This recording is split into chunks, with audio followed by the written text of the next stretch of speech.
¿Tendría sentido una pelea entre nuestra mano derecha y nuestra mano izquierda? Es mucho más lo que podemos hacer con dos manos que con una sola. ¿Por qué limitar nuestras posibilidades? ¿Por qué elegir entre ser vulnerables o protegernos? ¿Por qué decidir si es mejor nuestra parte racional o nuestra parte emocional? ¿O quedarnos solo con algunas de nuestras emociones cuando podemos tener una paleta de colores más completa?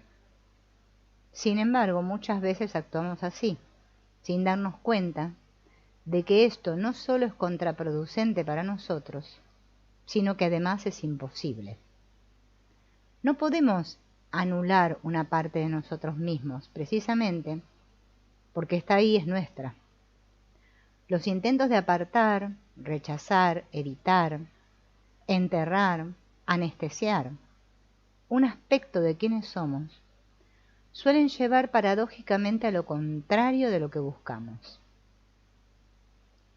Esa parte se quedará dentro de nosotros y además le quitaremos la posibilidad de crecer y evolucionar hacia una nueva versión distinta de sí misma.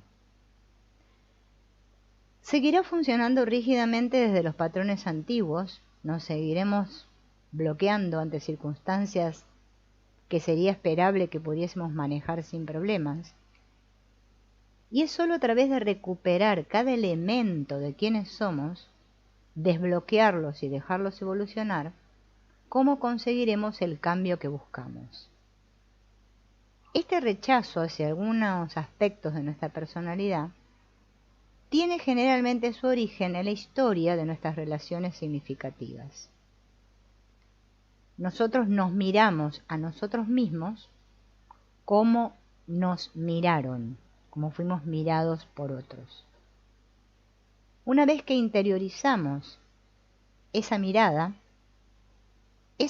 se convierte en nuestra propia perspectiva y perdemos la noción de cómo se desarrolló. Podemos creer simplemente que las cosas son así y que no es posible sentir otra cosa. En realidad este conflicto interno no es más que un dilema, una falsa elección entre opuestos. Es como si en lugar de escribir usando todas las letras del alfabeto, nos quedamos bloqueados intentando decidir si es mejor usar la A o la Z. Es obvio que necesitamos todas las letras y que no hay solución posible a la pregunta que nos hacemos. La solución pasa por cambiar la pregunta. La nueva pregunta es, ¿qué tiene de bueno esta parte de mí que no me gusta? Pero muy imposible, ¿no? Y por mucho que nos resulte pensarlo, siempre hay algo bueno en lo profundo. Siempre hay una función sana para la que esta parte fue diseñada. Fue el modelado que entre todos fuimos haciendo con ella el que le dio la forma que tiene ahora. El primer molde o el primer modelado fue hecho por las personas externas con las que convivimos, pero nosotros hemos contribuido a mantener esa parte exactamente igual que como se configuró. Y es nuestro rechazo hacia esa parte lo que ocasiona el conflicto que mantenemos con esta faceta de nuestra personalidad. Y no deja que esta parte se desarrolle. Sin el conflicto que mantenemos con nosotros mismos, el material del que esa parte está hecha puede ser como plastilina que cambia de forma por completo. Pero ¿cómo lo hacemos? A la vez es sencillo y a la vez es complejo. Porque cada parte de nosotros solo necesita lo que todos necesitamos para crecer, desarrollarnos y dar lo mejor de nosotros. Ser mirados con una mirada de amor incondicional. Es que alguien nos vea en el sentido profundo y nos acepte así, con nuestras limitaciones, y sepa darse cuenta de quiénes somos y de quiénes podemos llegar a ser. Por eso, cuando podemos mirar a cada parte de nosotros con ojos nuevos, entendiéndola, cuidándola y aceptándola, hasta lo que nos resulta más ajeno, puede integrarse y de ese modo empezar a evolucionar. Cuando nos hacemos adultos, la mirada que realmente cuenta es la nuestra, esa mirada que dirigimos hacia nuestro interior. Vamos a comenzar hablando de nuestra parte agresiva. Aunque haya personas que van a decir, no, yo no tengo partes agresivas en mí. Yo soy todo amor, todo bondad. Bueno, está bueno que empecemos a mirar, si queremos sentirnos plenos, ¿no? Supongamos que tenemos una rabia que no aceptamos, o una parte enfadada más compleja que a veces nos controla, o una voz agresiva en nuestra cabeza que nos insulta o que nos empuja a hacer cosas que no queremos hacer. Partamos siempre de la base de que eso está ahí por un buen motivo y de que es posible entender cómo se ha desarrollado. Podemos mirar atrás y comprender de qué modelos aprendió esta parte. Y veremos también cómo más adelante se siguió acumulando en nuestro interior conforme la vida nos iba poniendo situaciones similares delante que al estar bloqueados no pudimos afrontar de otra manera. Muchas veces las personas que crecieron en entornos complejos se dicen, vale, sí, entonces era un niño y no pude hacer nada, pero luego he seguido reaccionando igual y eso ya no me lo puedo perdonar. Lo que olvidamos es que cuando la rabia no está asumida e integrada, realmente no nos protege bien. Tanto si salta sin control como si nos la tragamos y nos machacamos por dentro, nos va a jugar a nuestro favor, precisamente porque nos peleamos con ella. Por eso no puede hacer nada por nosotros esa rabia. Estamos en lucha. Si queremos controlar la rabia, ¿no? Incluso en situaciones donde sentir enfado sería lógico y sano, podemos acabar aguantando cosas durante mucho tiempo. Puede que intentemos no enfadarnos por miedo a estallar, o que no solucionemos los problemas porque no toleramos los conflictos, o no sabemos manejarlo, o nos asusta la rabia de los demás, y contenemos nuestra propia rabia. Pero esa rabia que no expresamos se va acumulando día tras día y podemos acabar perdiendo el control, estallando y generando consecuencias que no nos gustan o creándonos tanta tensión interna que nos acabamos enfermando. Para poder cambiar esto necesitamos modelos nuevos. Tomemos como ejemplo la gente que hemos conocido, que sabe sentir su rabia de otro modo, personas que pueden ponerse firmes cuando es necesario, sin alterarse y sin perder el control, que saben decir que no, que saben protegerse cuando los demás les quieren hacer daño. Nuestra rabia puede aprender de esos estilos de funcionamiento y abandonar los nuevos, los viejos digo. Cuando lo haga, se pondrá de nuestro lado y nos protegerá. Recuperaremos esa función protectora para la cual la rabia fue diseñada y le sacaremos provecho. O sea, vamos a sentir la rabia a nuestra manera. Esa es la parte agresiva. Ahora vamos a hablar de la parte vulnerable. También me puedo reconciliar con mi parte más vulnerable, con mi tristeza, con el dolor que siento en determinados momentos de mi vida. Muchos tuvimos que desconectarnos de esa parte de nosotros porque sintiendo todo aquello no hubiéramos podido seguir adelante. Puede incluso que nuestro dolor nos recuerde al dolor de algunas personas significativas de nuestra historia y al verlo en otras personas nos resulte intolerable. Y como no sabemos manejarlo, no sabemos qué hacer con eso. El mayor problema de apartar esta parte vulnerable es que nadie podrá vernos realmente.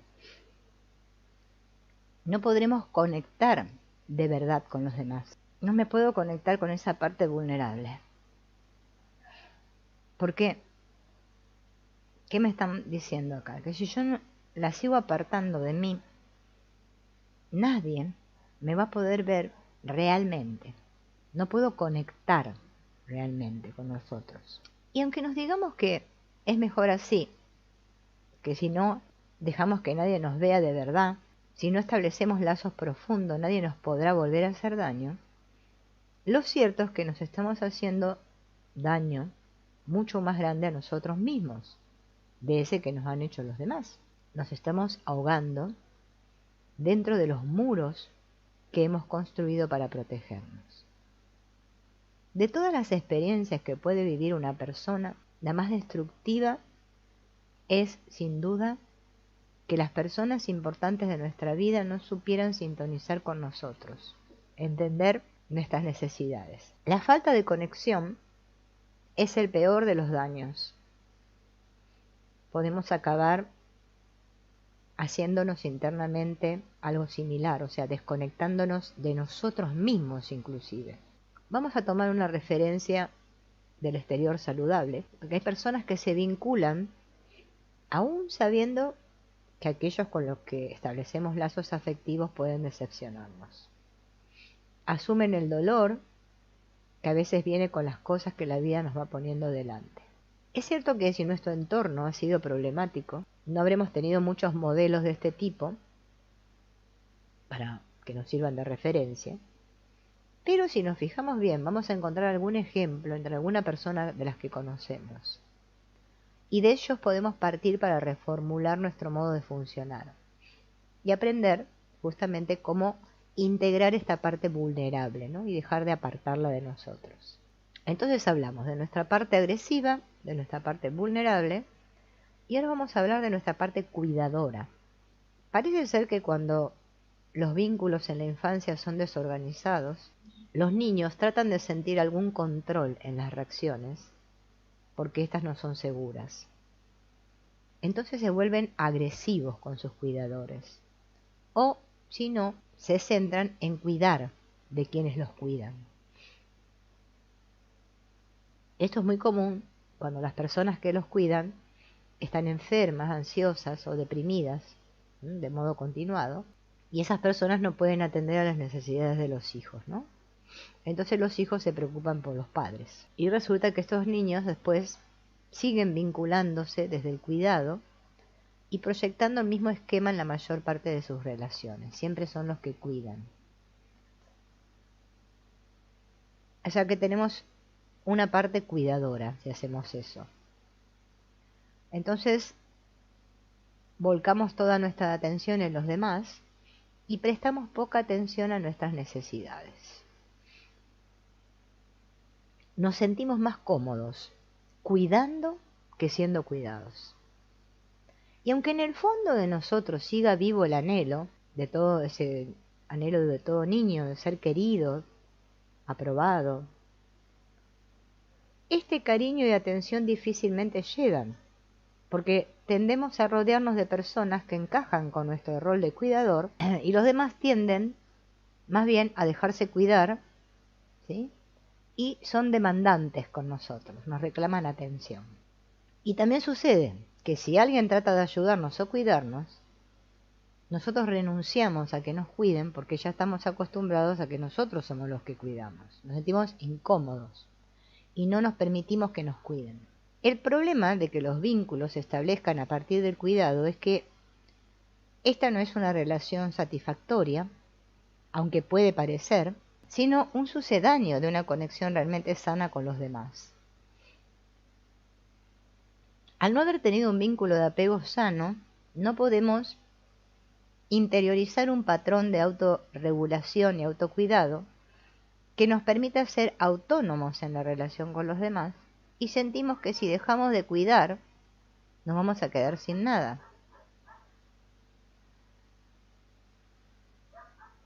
En este patrón de funcionamiento, la persona se identifica con su papel de cuidadora, que no suele ser una parte rechazada. De aquí es fácil acabar llegando al agotamiento, tanto por dar a los demás todo cuanto piden y más, como por ignorar siempre las propias necesidades o renunciar a satisfacerlas. Podemos darnos cuenta de que algo falla, sentirnos mal en parte por ser así, y bajar un poco el nivel de implicación con los demás por puro cansancio. Pero el patrón sigue estando de fondo. Y seguimos sintiendo como correcta la idea de que nos tenemos que entregar a los otros sin límites y enfadándonos cuando la gente no funciona de acuerdo con nuestros esquemas. Este enfado tiene también que ver con toda la rabia que hemos tenido que enterrar o negar debido a las múltiples renuncias que supone nuestra tendencia al sacrificio. Y si nos paramos a notar esto, no podríamos seguir funcionando desde el rol de cuidador. Pero esa rabia subterránea se acaba volviendo resentimiento, amargura, insatisfacción. Entonces empezamos a hacer reproches a los demás, porque esperamos que los demás nos agradezcan. Y aunque no digamos nada, los demás empiezan a distanciarse de nosotros. Los demás sienten, ¿no?, una sensación de que no lo están haciendo bien. Esta sensación no los va a empujar a reaccionar con gratitud y cuidado, sino algo forzado. Y nos empezamos a meter en una telaraña, ¿no?, en la que más nos movemos, más nos enredamos. Si nosotros logramos identificar estas tres partes, la agresiva, la vulnerable y la cuidadora, nos vamos a dar cuenta que la rabia tiene que dejar de dirigirse hacia el interior en forma de exigencia o ataque hacia uno mismo. Dejaremos de insultarnos por ser vulnerables o débiles y dejaremos de obligarnos a volcarnos en los demás.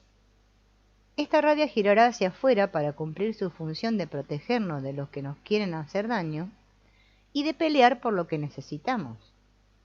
Nuestra parte cuidadora tiene que girar hacia adentro, ¿no?, y así ayudar a que empecemos a cuidar un poco más de nosotros y atendernos un poco más.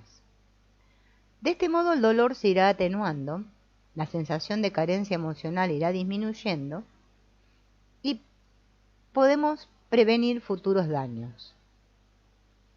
Bien. Todo esto puede tener múltiples matices. Podemos notar en nuestro interior reacciones muy diversas entre partes internas en conflicto. Podemos sentir rechazo, miedo, rabia, vergüenza ante la presencia de alguna de ellas. El proceso es el mismo. Sea cual sea la parte de nosotros que no nos gusta, siempre esconde una posibilidad por desarrollarse. Si no integramos todo lo que hay en nosotros, nunca nos vamos a sentir completos. El trabajo es descubrir esto, desbloquear, pasar de esta pelea interna a una negociación. Lo mejor es sentarnos a hablar sobre nuestras ideas, dejarnos asesorar si no sabemos cómo hacerlo, ¿no?, pedir ayuda, pero si lo podemos hacer solo, bueno, bien, para poder trabajar en equipo con nosotros mismos.